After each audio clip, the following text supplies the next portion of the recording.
இல்ல இப்ப ஒரு ஆண் வந்து அவர் குடும்பத்த பிரிஞ்சுட்டாரு. நீங்க சொல்றீங்க வாழ முடியாதுன்ற ஒரு சூழ்நிலையில என்ன பண்ண முடியும்? இன்னொரு துணைய தேர்ந்தெடுக்கிறாச்சு. அதையே அந்த பெண் செய்தா இந்த சமூகம் எப்படி பேசும்? அதையும் பெண் செய்தாலும் சமூகம் அக்செப்ட் பண்ணிக்க தானே வேணும். 2 பேருக்கு இல்ல வேற அப்ப அங்க அத நம்ம பேசணும்ல ஆமா. அப்ப அது. யார் செய்தாலும், ஆண் செய்தாலும், பெண் செய்தாலும், டிரான்ஸெக்சுவலான ஒரு இண்டிவிஜுவல் செய்தாலும், marriage is a contract. Underline contract, contract, contract. சில ம். விஷயங்கள் நடந்திருக்கு. அந்த மாரி நடந்திருந்தாலும், ரொம்ப பெரிய அளவுல அது வந்து இன்னும் வந்து அது ஏற்றுக்கொள்ளப்படலல்ல சமூகத்துல. சமுதாயம் இன்னைக்கு நீங்க சொல்ற உங்க ஏஜ் குரூப் வேணா அதை ஏத்துக்கொள்ள முடியாத விஷயமா இருக்கலாம் சார். ஆனா இன்னைக்கு இருக்கிற ஜென் ஆல்பா, ஜென் ஜீக்கெல்லாம் இது அன்றாட வாழ்க்கை. அவங்க டேட்டிங் ஆப்ல இருக்கிறாங்க. அது ஒரு நல்லதா ஒரு அது? 15 வயசு புள்ள வந்து என்னோட எக்ஸ்ன்னு சொல்லும். அது நல்லது தானே! நம்ம கலாச்சார ரீதியா அது பெரிய மாற்றம். ஒரு பெரிய பாராடிம் ஷிஃப்ட் நமக்கு. இது நீங்க நம்ம சொல்றீங்க வெறும் சாட்ல மட்டும் சொல்றீங்க. எப்படியா இருந்தாலும் நம்ம யார் அத பத்தி ஜட்ஜ் பண்றதுக்கு? நீங்க ஞாபகம் வச்சுக்கங்க இல்ல சார். அது தீர்வை 13 வயசு ஆண்டாள் வந்து பெருமாள பத்தி பாட்டு எழுதும்போது, நீங்க பக்தி இலக்கியம் மெச்சுக்கிறீங்கல்ல. 13 வயசு பெண் காதலன பத்தி கவிதை எழுதுனா உங்களுக்கு ஏன் அவ்வளோ கஷ்டமா இருக்கு? இல்ல அப்புறம் ஏன் நம்ம சட்டப்படி 18 வயசுன்னு வச்சிருக்கோம்? கன்சென்ட் 18 வயசு தான். அண்ட் அதுலயும் இப்போ அந்த சட்டங்கள்ல சிறு திருத்தங்கள் இப்போ ஜட்ஜஸ் இப்ப அத பத்தி பேசிட்டு தான் இருக்காங்க.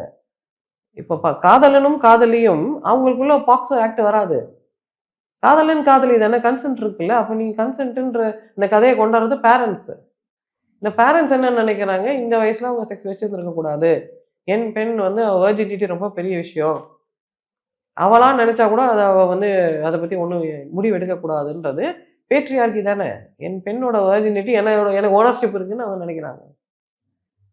இதெல்லாம் கொஞ்சம் கொஞ்சமா மாறிக்கிட்டு வருது. அந்த மாற்றத்தோட வேகமா நம்மளும் மாறாம இருக்கோம். நம்ம இன்னும் அந்த காலத்துல நின்னுட்டே இருக்கோம்.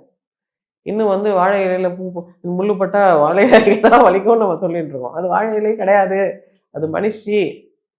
இந்த இல்ல மாரி ஆனா அந்த செடி மாரி இருக்கிற கொடியோட பசங்கள சில சொல்லுவாங்க. பிஞ்சிலேயே பழுத்ததுன்னுலாம் சொல்லுவாங்கல்ல. அவங்க என்ன சொல்றாங்கன்னா, இது எங்கேருந்து வருதுன்னா, செக்ஸ் இஸ் அ சின் அப்படின்ற கான்செப்ட்லேருந்து வருது. செக்ஸ் இஸ் அ சின் எந்த எந்த மதத்தோட கான்செப்ட்? கிறிஸ்டியானிட்டியோட கான்செப்ட். ஜெயினிசமோட கான்செப்ட். ஹிந்து மதத்துல செக்ஸ் இஸ் நாட் அ சின். இல்ல அது மத ரீதியா இப்ப பார்க்கலனா ஆ கூட, அப்போ ஒரு சமூக ரீதியா அது நீங்க தமிழ் இலக்கியம் என்ன சொல்லுது? 13 வயசுல, 14 வயசுல உங்க அப்பா யாருன்னு எனக்கு தெரியாது. உங்க அம்மா யாருன்னு எனக்கு தெரியாது. நீ எந்த ஊருன்னு எனக்கு தெரியாது. செம்புலம் சேர்ந்த நீர்த்துளி போல அன்புடை நெஞ்சம் கலந்ததுல்ல? எப்ப கலந்தது? 25 வயசுல கலந்தது. சின்ன குழந்தைங்களுக்கு தான் கலந்தது. இன்னைக்கு தேதியில நம்ம குழந்தைன்னு சொல்றோம். டீனேஜ்ன்னு சொல்றோம். ஆனா அந்த காலத்துல திருமண வயது.